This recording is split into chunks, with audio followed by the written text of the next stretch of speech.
Crohn's disease normally gets diagnosed when doctors find inflammation in the last part of the small intestine, which I know doesn't make sense because the definition of Crohn's disease is inflammation anywhere from mouth to butthole. Dr. Burrell Crohn's, the guy who discovered Crohn's disease, he did not want to call it Crohn's disease. He was actually outraged that they called it Crohn's disease. He wanted to call it regional ileitis. You see, this part of the small intestine is called the ileum. During his time, x-rays were being developed and they were first starting to see inflammation in the small intestine, and so he just wanted to call it as he saw it. There's inflammation in the ileum. And when that happens, somebody's normally going to have diarrhea, like a lot of diarrhea, or they could have blood in their stool if it's really bad. You know, I was diagnosed with Crohn's disease, but the majority of my symptoms weren't even coming from my intestines. They were actually coming from my gallbladder. My gallbladder was dumping all the bile into my intestines. When bile comes in by itself, undiluted by food, it's very irritating. My intestines go, oh, we need to get this out right now. This is hurting our tissue. Get it out of us. And my poops were very yellow, green, and stinky, and they would burn when they came out. I see that many of the times as well. Crohn's disease is a very confusing term that we should do away with. I had perianal fistulas, I had abscesses, I had the gallbladder thing going on, I had inflammation in the large intestine, in the small intestine, and in the stomach, and they're all separate conditions caused by separate things, even though one could argue that they are related or highly similar.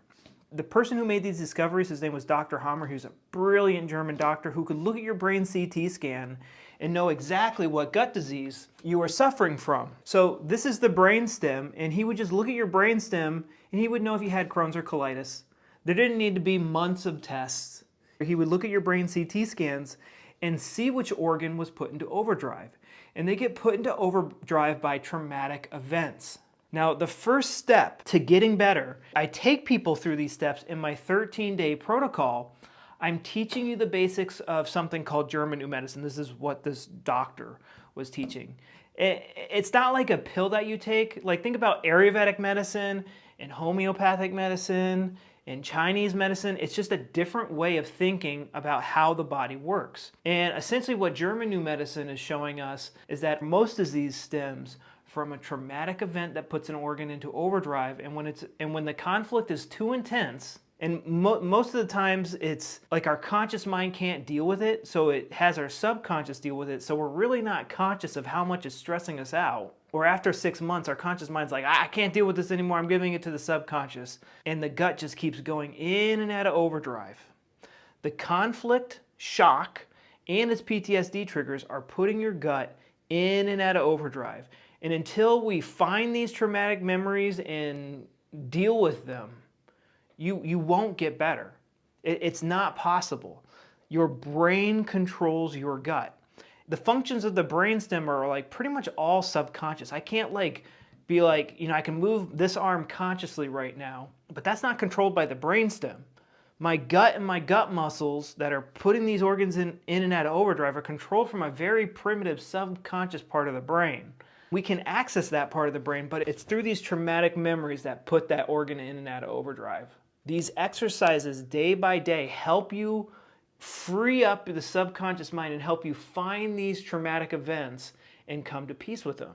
Now, I made a free instant webinar that's in my bio link that is a mini version of this. This is everything that I wish somebody would have told me when I was first diagnosed. I just remember my doctor saying, we don't know the root cause. I'm just gonna put you on drugs for the rest of your life. And he would literally laugh in my face anytime I mentioned diets or natural remedies. It was actually common knowledge, 1970s, that gut disease started after a traumatic event. Also, what I do in my free webinar is I go over all the gut conditions, because if you're flirting with the Crohn's diagnosis, chances are you have multiple organs going in and out of overdrive. And I explain that in more detail in my free webinar.